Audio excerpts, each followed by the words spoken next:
Vasudevaya. Om Namo Bhagavate Vasudevaya. Om Namo Bhagavate Vasudevaya. Om Namo Bhagavate Vasudevaya. Om Namo Bhagavate Vasudevaya. Om Namo Bhagavate Vasudevaya. So we are reading from Srimad Bhagavad Gita, chapter 6, text 2. Yam sanyasamiti prahur yogam tam vidipandava nahi asanyastasam kalpo yogi bhavati kaschana. Translation: what is called renunciation, you should know to be same as yoga.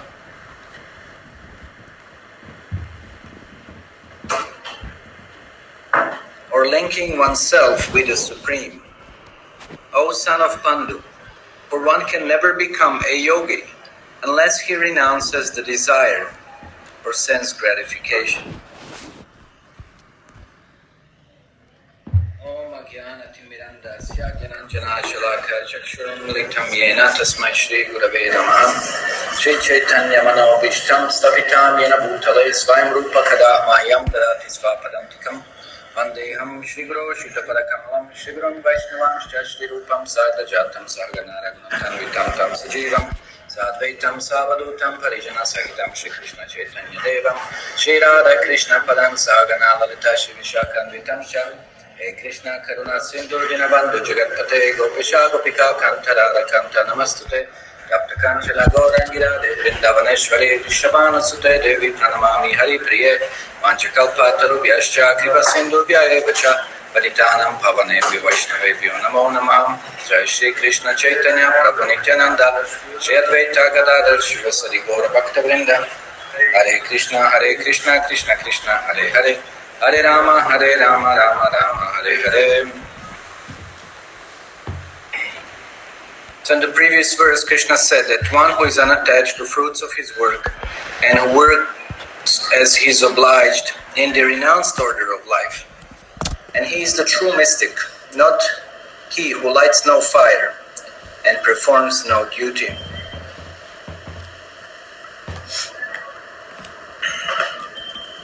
So here also, in the second verse, Krishna clarifies even more that what is called renunciation, you should know to be same as yoga, or linking oneself with the Supreme, or son of Pandu. For one can never become a yogi unless he renounces the desire for sense gratification. So yoga essentially means connecting with Krishna, but how do we connect to Krishna? We can only connect to Krishna when we are not connected to Maya, or material energy. Why we connect to material energy is because we desire some sensual pleasures, and therefore the sole purpose of any of our activities is some kind of pleasure derived of the senses with the contacts with the objects of the senses.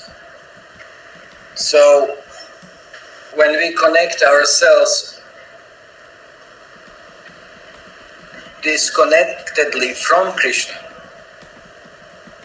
so we connect ourselves to Maya, then definitely there is no question of yoga. That is not yoga.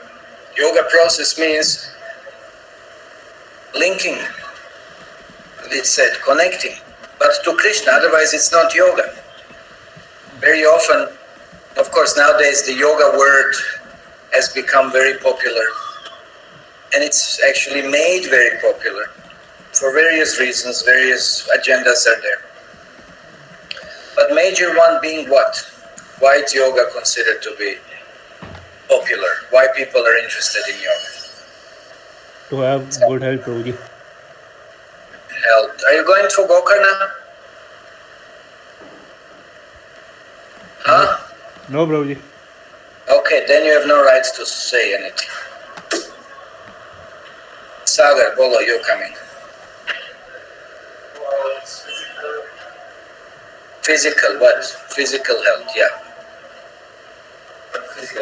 So, okay, fitness, health, this, that, whatever. Is there having any connection to Krishna? But then how can it be called yoga? You understand? There's no question of terming anything as a linking process, but then you're linking to what? What are you linking yourself towards? That's complete illusion. This is why in Sri Chaitanya Charitamrita, yoga has been described. The analogy for yoga is what? What is yoga being described in Chaitanya Charitamrita? Anybody knows? What is yoga? No. That we said, but what is yoga? Described in Chaitanya Charitamrita as. There is a story of a man who lost, who met an astrologer who told him that your family had left so much wealth, and if you dig it at a certain places, you will experience certain phenomena. So what was that?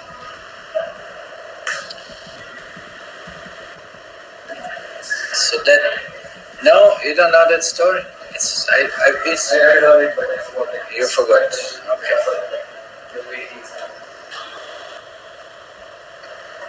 So basically the idea was that if you dig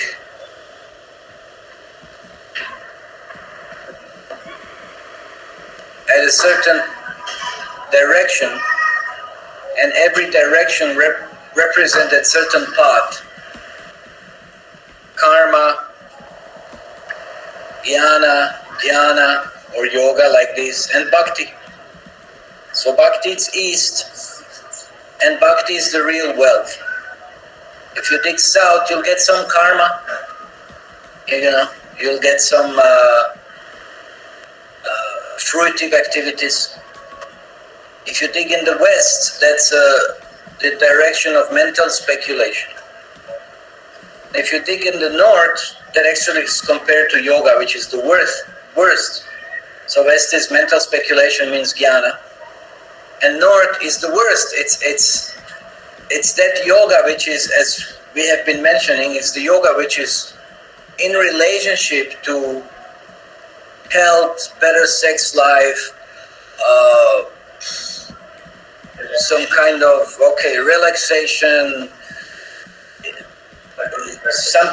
anything in relationship to the body and better enjoyment of material world. That's it.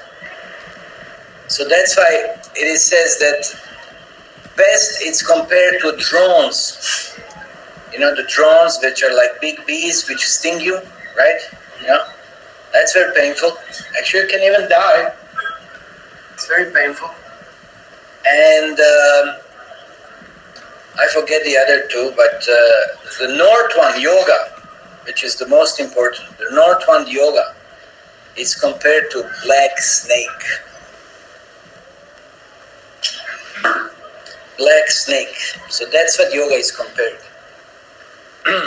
Because then actually it's not a yoga.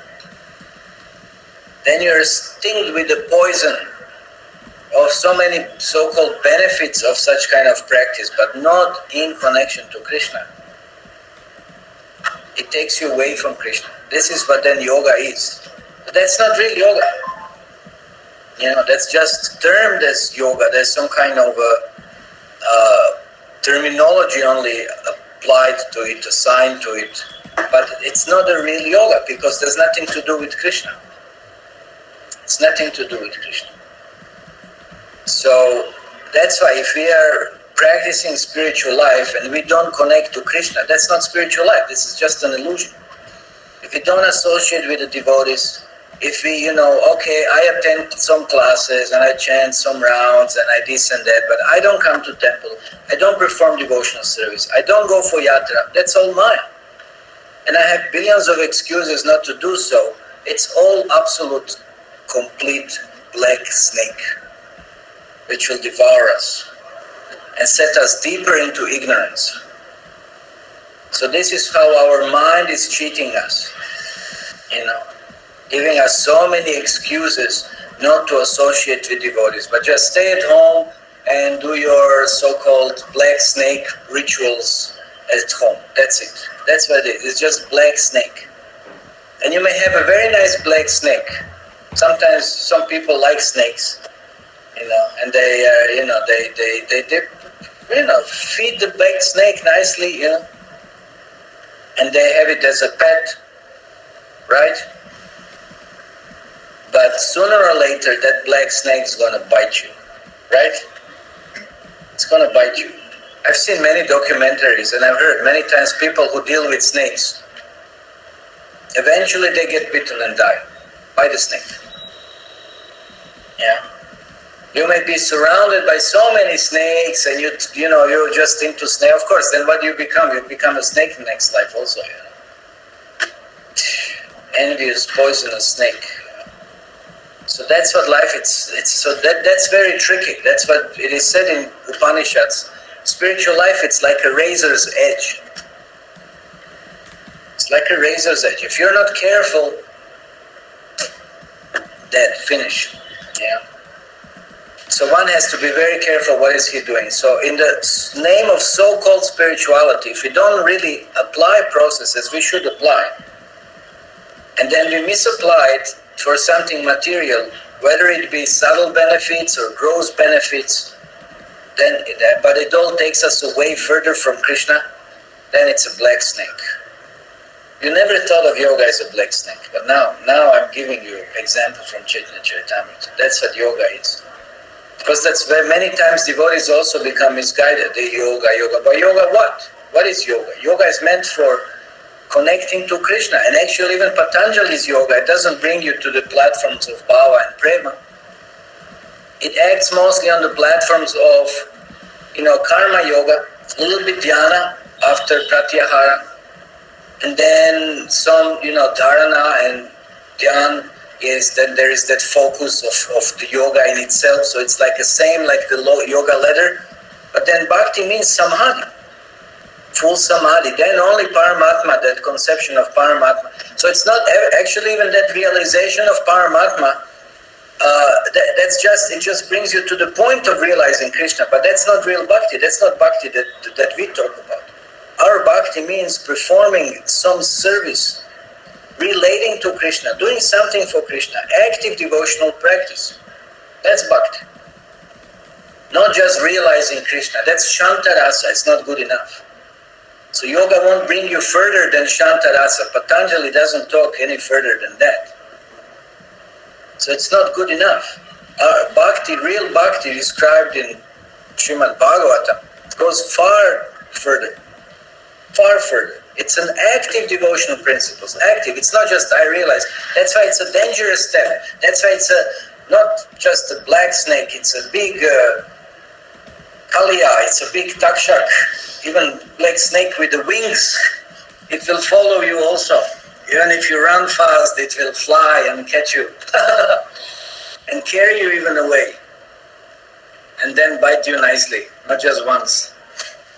So many times. It's a black snake with the wings. You saw that image of Parikshit Maharaj when Takshaka came to bite him, to kill him? Yeah? And it was so poisonous that it would emanate flames. That poison was like a flames. It was so poisonous. It's so toxic. Poison, it's so toxic that you just put it somewhere, it just burns. It's so poisonous. So poisonous. There's a story in Mahabharata how Takshaka was going to bite Parikshit Maharaj, and then his father, Kashyapa Muni, as a Brahmana, he intercepted him saying, "Where are you going?" I said, "I'm going to bite Parikshit Maharaj, and I've been promised that I will become rewarded by that." And then Kashyapa Maharaj said that that's not such a nice idea, because Parikshit Maharaj is such a great personality, and it's why unnecessarily he would have to be deprived of his life as such. And Takshaka started arguing that actually it has been cursed, and I'm just there to fulfill the curse. And But he hid that actually he was promised also. There was another deal that he would have been promised certain kind of reward of wealth. And then Kashyapa Muni, because he is the father of all the nagas, of all the snakes. So by Brahma he has been given boon that he can counteract any poison. He can deal with any poison.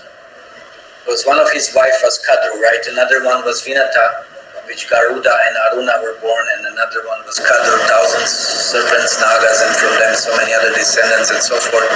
So he knows he can counteract. So then Takshaka challenged, okay, so if you can revive anything, then I will accept that you are, that you can counteract the poison. So then Takshaka, there was a big banyan tree. So Takshaka, bit that banyan tree, and in an instant, it was so poison, such a poison, it was reduced to ashes. That banyan tree was reduced to ashes. And then Kashyapa Muni just chanted some mantras that revived the tree. Because Janamejaya, anyway, that's a whole story in Mahabharata, he was asking, how do we know? Because another sage came to inform Janamejaya that these Takshaka, these snakes, they're just creating trouble. They're just creating so much trouble. They should all be sacrificed. They should all be killed. So to convince Janamejaya, he tells that story also, that your father actually, I'm sorry, he could have been saved. He could have been saved, but he wasn't, because you see, this Takshaka, just because of false pride, he's such a great snake, and then he can bite and he can kill. He convinced his father that he should be let go to do that. Although everything could have been prevented. And of course, Takshaka was instrumental in stealing certain earrings of one of the sages that is there. Anyway, so many stories interrelated. So then Janamejaya said, so how do we know that this really happened? So then that sage informed him that there was that man who went collecting dry firewood for yagyas. He was assistant of the brahmanas for the yagyas. And he came to that place and he was collecting firewood, but when he saw Takshaka, he climbed that banyan tree. And he was also looking for dry wood of the banyan tree. You just break some certain branches. So he was on that banyan tree and he was burned by Takshaka's poison. He was burned, but then by the mantras of the Kashyapa Muni, he was revived back to life. So here's the evidence that actually your father could have been revived to life also. Yeah. And there was the counteraction for that poison. And then Janamejaya said, yes, that's enough. Now all these snakes, now we're just going to make a big sacrifice and just pile them up and finish them all forever. And that's why he called this big yaga. That's one of the big topics of Mahabharata, this snake sacrifice. Yeah, so Takshaka, but Takshaka was proud of his position, that what kind of snake am I if I can't bite someone to die? That's the envy and poisonous nature of the snakes. Yeah, that's the envy and the poisonous nature of the snakes. So because of false pride, that's why that sage and Janamejaya, actually they decide, okay, that's why Takshaka, his business. Let him bite. Okay, let's say Parikshit Maharaj is cursed. He has to be bitten. So okay, fine. So let it happen. So Takshaka does his job and goes. And then Kashyapa revives him, and then what's Haribol? That's it. End of story. What's the problem? No? But Takshaka couldn't tolerate this because of his pride. Because his pride would be ruined, that such a celestial snake can't bite even a human mortal to have him die. And that's why he persuaded his father, offering him some other things and whatever, just not to be present at the moment there. So that's why Janamejaya said, that's it, that's why the snakes have to, this Takshaka has to go, it has to be burned. So that's why, it's so poisonous, it's so dark, and it's so horrible. So this yoga, it's like this, yoga without connection to Krishna. That's how it is compared. That's how it is. It's just like a black snake. Very dangerous black snakes. Even if you like, as I said, snake, and you deal with them, still it's a very dangerous. So yoga is like this. If there is no connection to Krishna, if there is no practical application of that yoga for the pleasure of Krishna, then it's just like a black snake. And we see this. We see what people are using yoga. Actually, and yoga's got a pretty bad name also, because it's just for, whatever. For some health and better this and better that. Nothing to do with spiritual life, really. Nothing to do with spiritual life, really. So we have to be very careful. But sometimes we can get caught up with such kind of lower levels of yogic practice, but again miss the real point, which is connection to Krishna. So coming back to this essence presented in these two verses, Krishna is saying that yogi also, the point is that he is active. That's what I'm saying. There has to be action. There has to be application. If that's not the case, then he's not a real sannyasi. He's not really renunciate. He's not a real yogi. Krishna wants yoga. Krishna wants detachment, but not just detachment without action. What is detachment without action? What is detachment? It's just ignorance. What can you detach yourself from? Nothing belongs to you anyway. Prabhupada would give an example as someone coming to the bank and saying, "Oh, I'm renouncing the whole bank." What is yours to renounce? You have nothing there. It's not yours. What is there to renounce? And then being inactive. Not means being active. It means being active. Like here. So it's not a sannyasi, one who does not light the fire. The true mystic, he performs the duty. Sannyas also, it's a duty. Some duties have to be performed. Some activity has to be performed. It's not just I renounce everything and do nothing and expect so many things for myself. That's not sannyas. Sannyas means performance of the duty. So that's when this verse, Krishna is saying, what is called renunciation, you should know to be the same as yoga. So again, having the conception of yoga, linking oneself with the Supreme, that's the yoga. Yoga, it's not below that. Anything beyond linking with Krishna, it's black snake. So one can never become a yogi unless he renounces desire for sense gratification. So it means nothing for me, everything for Krishna. Linking everything for Krishna, nothing for myself, nothing for my lava, puja and pratishtha, even on the subtle level, nothing. Everything for Krishna. So that's what means that real yogi is active. He's not just pressing his nose, sitting on the stone somewhere, meditating on, I don't know what he's meditating on. He can meditate on so many black snake things, that you get benefits from, as we said, from all these kind of yoga processes. And that's why it's very dangerous. Mostly we see that people who do practice yoga, they become impersonalists. They want to merge with Brahman. They don't want to serve Krishna. That's a great danger. It's a big bad thing. And that's a spiritual suicide. That's suicide, just like I'm kissing, you kiss the snake. Kiss the snake. It's a suicide. You'll find these yogis. I mean yogis, what yogis? You find these people, I find so many people. Even last time, where was it? We were in Vrindavan, right? In Gopeshwar temple, right? There was a guy with little cobras in front of the gate, and I don't know what he was asking, but nobody, just passed him through. They have these snakes, and then whatever, they show you darshan or something, they expect some bakshish for it or something. I found it so many places. Omkareshwar, I remember more, somewhere in Himalayas also. They're everywhere. They show you these cobras in the basket. So it's you kiss it or something, and what was it? Horrible. I was once with one devotee from West, and we were in Rishikesh. And he was so funny. I don't know what happened to him. And there was one guy with a python. Oh, it's a big python. And this fellow, he took that python and put it around his neck. And he said, I want a photo of it. I said, nonsense, now you have to jump in Ganga. You're so contaminated. You touched the dirty snake, Now you can't, there was one cow, I said you should touch the cow. Actually, you can't even touch the cow because you're contaminated. It's not, first you jump in Ganga, then you can, have to purify yourself. Yeah.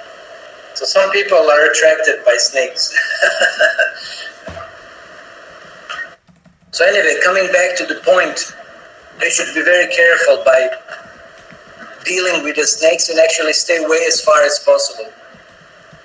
So real yoga process is doing something for Krishna, being active in devotional service. That's what we defined as bhakti. That's why we said Patanjali Yoga doesn't go further than active devotional principle. It doesn't go further than that. It might bring you towards the Krishna, but then if there is no service attitude, then one can fall to that misconception of merging into the Brahman or being one with the Brahman. It's a very unfortunate position. Like we know the process is Brahmeti Paramatmeti Bhagavaniti Shabdyate. And the yoga brings you to the process of Paramatma, realizing Paramatma, but then from there you fall back to the Brahman realization. It's very unfortunate. It brings you to the higher stage, but you jump, no, you don't jump, you drop down to the lower stage. It's a very unfortunate position, actually. So that's why yoga is not just someone who is just renouncing, doing nothing. No, he's active in Krishna's service. One is active, but he doesn't desire the fruits of his activities. He offers them to Krishna. That is Niskam Karma Yoga. This is what in previous chapters we have been discussing. That is Nishkam Karma Yoga. Yeah. Active, but with a desire to please Krishna and not being attached to the fruits of the work. That is what bhakti is. And this is what Krishna is explaining here. This is real renunciation. That is real renunciation. This is real sannyas. Yeah, not just something artificial. Okay, so let's hear some commentaries here of the acharyas. So who's going to read? Where are the printouts? You have soft copy? Mobiles? There are not many, just few. It's pretty short. So last class, how did you discuss verse number 1 if you didn't have commentaries? Are Baba, on the mobile, you don't have soft copy. It was the 5th chapter. 6th chapter. 6th we didn't. But why don't you have it in your mobile? Huh? Krishna was like he sent it to me, but I am not ready. He said, okay, I'll read first until you figure out and get the rest. Krishna Chakravarti Thakur says, sannyas means to renounce the results of one's action. Yoga means to have a mind which is not agitated by desire to enjoy sense objects. Therefore, it should be understood that both words mean the same thing. He who has not given up desire to enjoy objects, a sannyasta sankalpa, is not called a yogi.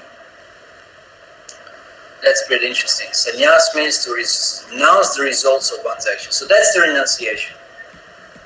Renounce the results. Yeah. To have a mind which is not as so to have the mind which is not agitated by desire to enjoy those objects. I can remember one devotee said, if you're cooking for Krishna, if you're cooking, but then if you're thinking how you're going to enjoy that later on, and your saliva accumulates in your mouth, then that food is unofferable, because you've contemplated. That's the standard. That's the standard. So if you're doing yoga and you're already contemplating certain benefits of, then you or you didn't cook. Let's say you're preparing for offering. Somebody else had cooked, and you're contemplating all of those items, and the saliva appears in the mouth. You feel like enjoying all of that. Then that's not offerable to Krishna. You can't offer that to Krishna. That's the standard. So that means you've already enjoyed that food yourself before being offered to Krishna. But while cooking, you have to imagine some. But you can't enjoy. You do not enjoy. Yeah. You can imagine that how it should be tasting. So that kind of. You shouldn't be imagining how it tastes. You should just imagine how Krishna will be happy with it. Not how it tastes for you. But that's the process. It's for Krishna. You should already be that expert and know how to make it, that it tastes how it should taste. But you shouldn't contemplate about it. But that's the standard. People usually decide the menu first. You decide the menu, you should already know. You should already know. At least few times you should make a preparation. Okay, come and read. Read Ramanujacharya. Yeah. Just face it that side because it comes out. We don't know how it's going to taste. What if it's badly cooked? But that means you're not a good cook then. Then you're not a cook if you don't know how it's going to taste. So don't worry about it. You're not cooking. No karma. Okay, yes. No karma. Yes. No karma yoga only to be that which they call as sannyasi. As Jnana yoga or knowledge of the real nature of the self. Sri Krishna substantiates this by the words, for no one whose elusive identification of the body with the self is not abandoned becomes a true karma yogi. One who is in delusion is abandoned, is one by whom the delusion of identifying the self with Prakriti is getting done. Okay, give the essence. So they scroll it, it's like I'm getting disconnected. No. How is it? No. Anyway, give the purpose. Yeah. Give the purpose.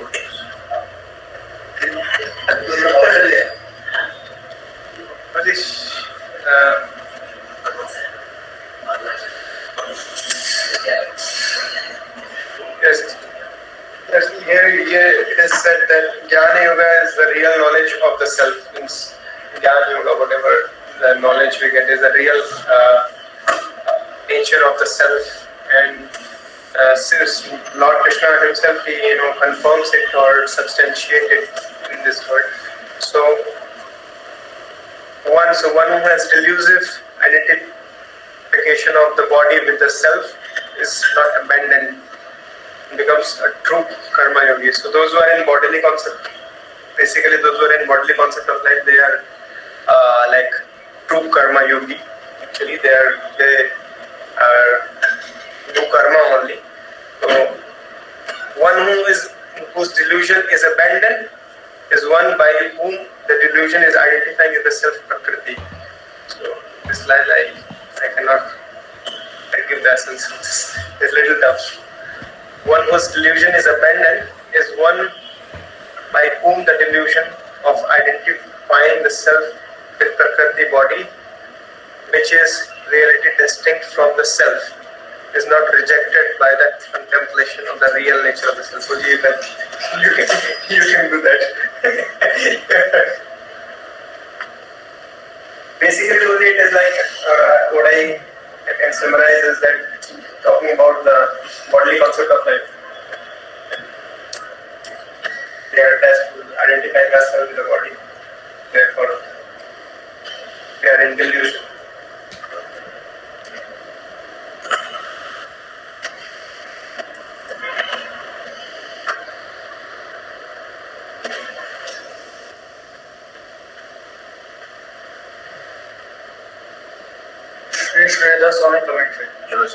Exactly, what is a sannyas or renunciation in abnegation, and what is a yogi or one who is perfecting the science of the individual consciousness to attain the ultimate consciousness? To answer this, Lord Krishna establishes that karma yoga or the performance of prescribed Vedic activities when matured into egoless action is the same as renunciation. The Narayana Puran or other Vedic literatures or scriptures have extolled the virtues of sannyas with statements like sannyas alone excels everything and sannyas is to be yoga itself. But the question may be raised that if sannyas is merely the renunciation of the rewards of action, which is found also in the mature stages of karma yoga, by not hankering for rewards, then why should sannyas be so glorified? It is because with sannyas, one renounces the desire for rewards for action as well as the action itself. Whereas in karma yoga, one renounces only the desire for reward of the action. As no one can be renunciate or yogi without first relinquishing the desire to enjoy the rewards of action, there is a common factor with both. And so either can be considered a renunciate or a yogi by the cessation of craving for results and rewards. According to Patanjali, all mental fluctuations become dormant as there is no reason to strive for obtaining anything. So, like it is here said that renunciation or sannyas is topmost yoga, even from karma yoga, because in karma yoga you are doing actions, you are performing actions, but not hankering for something. Like if you are doing that karma for Krishna, that karma yoga, if you are performing that action for Krishna, but when you are in sannyas stage, sannyas yoga, so like there you not even hanker for action also sometimes. That's what it is saying here. Like in because karma yoga is why it is not less or what we say less than sannyas yoga, because then you are performing action at least, even though you are not hankering for something. But here it is like in sannyas yoga you are not even doing anything. No, you're supposed to do that. Like according to what it is written in the starting. But for Krishna consciousness, for Krishna we should be acting. Like it is, if you are acting for Krishna, it is equal to like not acting for materialistic things. Okay. According to what it is. Okay, Madhvacharya. Too late. Prepare another one. I am not getting mobile lessons. Give it. I didn't prepare the class. Madhvacharya commentary. Renunciation is also included within the developed stages of karma yoga. Little louder. Here. Renunciation is also included within the developed stages of karma yoga of prescribed Vedic activities. For as Lord Krishna states, if desires and cravings are not abandoned, then how is equanimity or actions possible? This is the underlying meaning of this verse. Now begins this summation. An advanced special attribute of karma yoga is verily the attribute of renunciation of the rewards of action. This is the power. Okay, Keshav Krishna. Jump.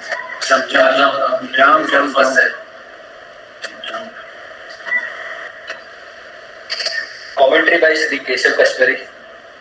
The discussion of the previous verse is augmented here by the statement Yogam Tam Vidhi, meaning know that yoga or the science of the individual consciousness attaining communication with the ultimate consciousness, which means performing karma yoga or prescribed Vedic activities selflessly without any sense of ego or reward or ego for rewards, is the same as sannyasa or renunciation in abnegation.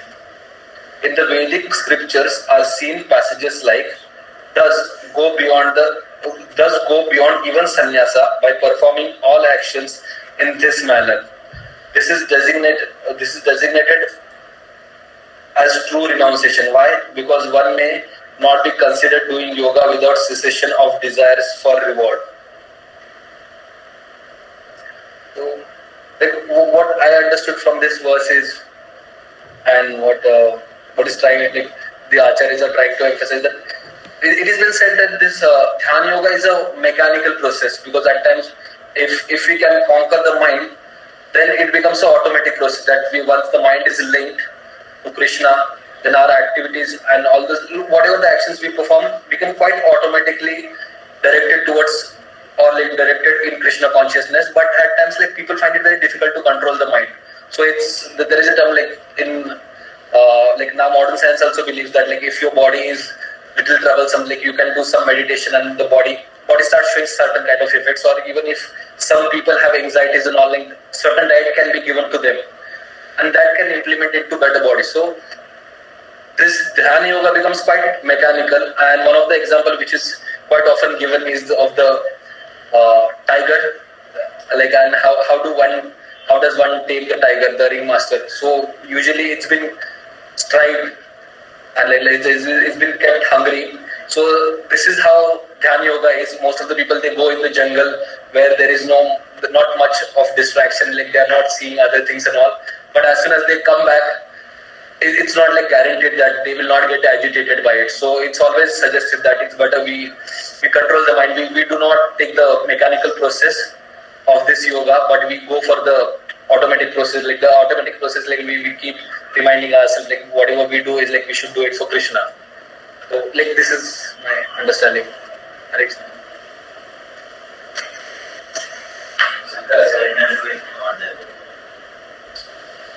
What is not there? Surrender. So then,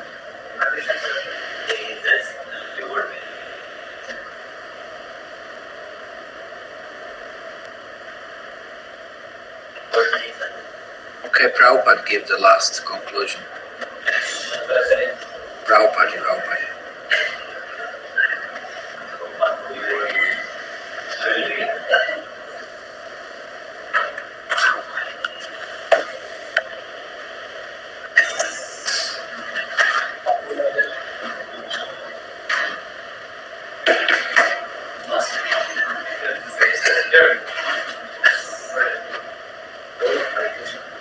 Hare Krishna. Commentary on the second verse by His Divine Grace, A.C. Bhaktivedanta Swami Srila Prabhupada. Real sannyas yoga or bhakti means that one should know his constitutional position as a living entity and act accordingly. The living entity has no separate independent identity. He is the marginal energy of the Supreme. When he is entrapped by material energy, he is conditioned. And when he is in Krishna conscious and aware of the spiritual energy, then he is in his real and natural state of life. Therefore, when one is in complete knowledge, one ceases all material sense gratification or renounces all kinds of sense gratificatory activities.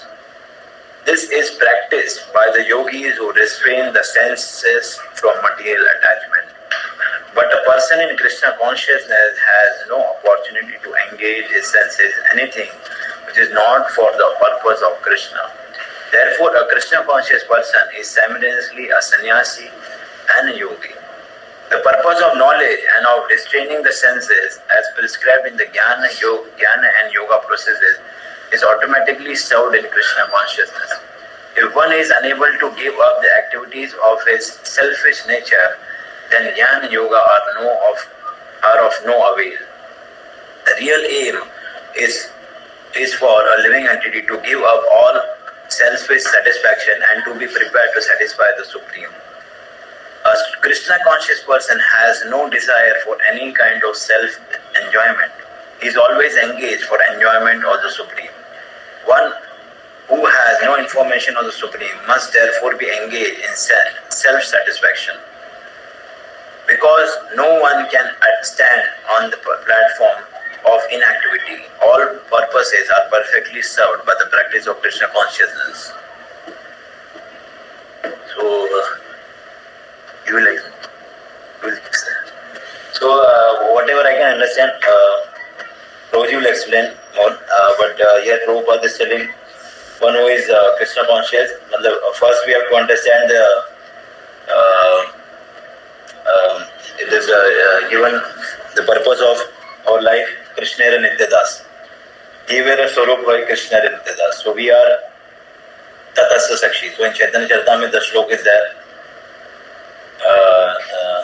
It says, Jivera Swarup by Krishna. We are the eternal servant of Krishna. He is the master. That's what we have to understand.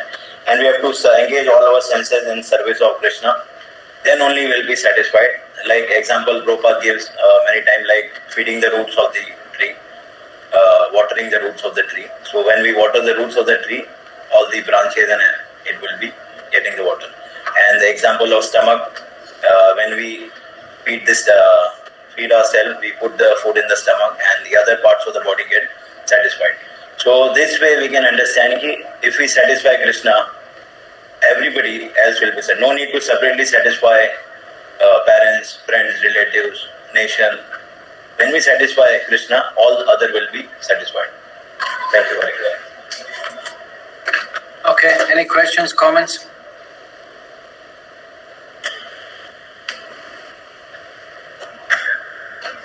No? Okay, so then we will stop here. So Prabhupada ki jai, Srimad Bhagavad Gita ki jai, Gaur Premanande, Hare Hare. Hare Krishna, Hare Krishna.